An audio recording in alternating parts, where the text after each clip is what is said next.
President Erdogan tells BBC, EU wastes Turkey's time. Turkey will find it comforting if the EU says it cannot be accepted as a member, President Recep Tayyip Erdogan has told the BBC. Speaking to HARDtalk's Zeinab Badawi, he said Turkey was able to stand on its own 2 feet. He also denied that the country has jailed 150 journalists, saying only 2 people with press cards were in prison. His claim came as Turkey extended the detention of the local director of Amnesty International and 9 others. Idil Eser was detained on 5 July during a digital security and information management workshop, along with 7 other rights activists and 2 foreign trainers. The 10 are accused of being members of an armed terrorist organization, although Amnesty says it is unclear which one. Their detention has raised alarm internationally, increasing fears that freedom of expression is being suppressed under President Erdogan. The EU wastes our time. This concern has bedeviled the country's bid for EU membership, while the president has accused the bloc of wasting Turkey's time. We are loyal to our word, he told the BBC. If the EU, bluntly says, we will not be able to accept Turkey into the EU, this will be comforting for us. We will then initiate our plan B and C. The European Union is not indispensable for us. We are relaxed. Once upon a time when I was in my first term as Prime Minister, Turkey was being described as a country which has accomplished a silent revolution during European Union leaders' summits. But now the same EU not only doesn't invite us to the leaders' summits anymore, they also waste our time. This is the situation right now. Mr. Erdogan said the majority of Turks don't want the EU anymore and believe its approach to Turkey is insincere.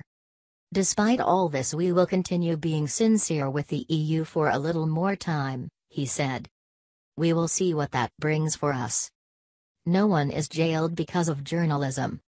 The president was speaking almost a year to the day since an attempted military coup unfolded in Turkey on July 15, 2016.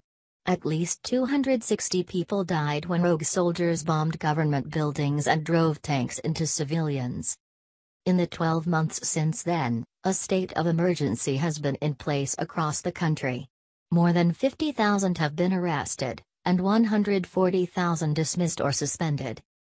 Some 160 media outlets have been closed down, and 2,500 journalists or media workers have been sacked from their jobs. According to the Committee to Protect Journalists, Turkey is the biggest jailer of journalists in the world. President Erdogan disputed this figure, however, telling the BBC, "See, you are now speaking more than me, you have more freedom than me. You don't grant me the right to freedom right now. You are doing an interview with me, but you don't give me the opportunity to speak. No one is jailed because of journalism here, we have to acknowledge that. Opposition journalists write a lot of insulting articles about me. Even recently they did it during the march against President Erdogan's government, which ended on Sunday. Those insulting articles are still out there. Those people who are inside jail, they have no title as journalists. Some of them collaborated with terror organizations, some of them were jailed for possession of a firearm. Some of them were jailed for vandalizing ATM machines and robbing them." The president added, "They have a journalist's badge, but this is not the official press card, so with that badge they claim to be journalists. The number is not 170 as you have just said. These are lies. We have said this repeatedly. There is only 2 actual journalists who are in jail right now. Other than this, it is all lies what is said about this issue. Please let's not deceive the world with these lies." Who was behind the attempted coup? Inside Erdogan's Turkey. Purged, the officers who cannot go home. Why did Turkey hold a referendum? The 63-year-old claimed his opponents have infiltrated the judiciary, military, police and the media.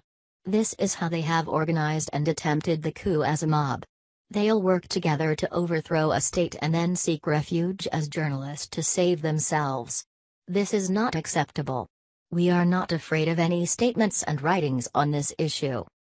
Qatar, we don't want to see Muslim killing Muslim.